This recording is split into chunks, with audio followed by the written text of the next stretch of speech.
আমার ছোট ছোট মিনি ব্লগে যে তোমরা এত ভালোবাসা দাও সেই জন্য কিন্তু আমার ব্লগগুলো কখনোই ফরিতে চলে না। এরকম ভালোবাসা দিলে আমি কখনোই কিন্তু ফরিতে যেতে পারবো না। তোমাদের কি আমার ভিডিওগুলো ভালো লাগে না, নাকি আমি ভালো করে ভিডিও করতে পারি না, নাকি আমার ভয়েসটাই খারাপ তোমরা শুনতে চাও না? তোমরা অবশ্যই বলো তো আমার ভিডিওতে কোনো প্রবলেম আছে নাকি যার কারণে আমার ভিডিওগুলো কখনোই ফরিতে চলে না। কিন্তু বন্ধুরা বিশেষ করে আমি কিন্তু অনেক কষ্ট করে ভিডিও তৈরি করি।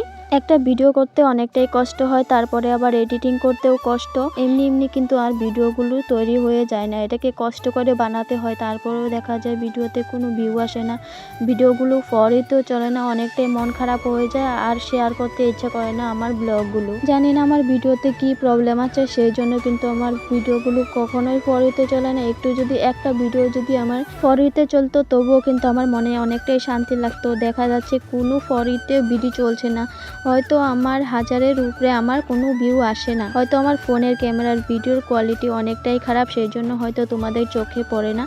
তবে বিশ্বাস করো আমি অনেকটা চেষ্টা করি আমার ভিডিওগুলো সুন্দর করে রাখতে। দেখো তোমাদের সাথে আমি কথা বলতে বলতে নিজের কাজকর্ম সেরে তারপরে কিন্তু মেয়ের স্কুলে চলে যাচ্ছিলাম, যেহেতু মেয়ের স্কুলে ডাক পড়েছে আমাকে যেতে হবে, সেই জন্য সবাই মিলে কিন্তু চলে যাচ্ছিলাম। যেহেতু একটা ফটো তুলবে, জানি না কিসের ফটো, তো আজকে যেতে বলেছে সেই জন্য কিন্তু মেয়ের স্কুলে চলে যাচ্ছি।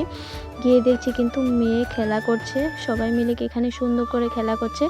তারপরে আমিও কিন্তু একটু খেলা করে নিয়েছিলাম। দেখতেই পাচ্ছ বাচ্চাদের জিনিসে উঠতে অনেকটাই ভালো লাগে। কার কার এরকম অভ্যাস আসে বলো তো?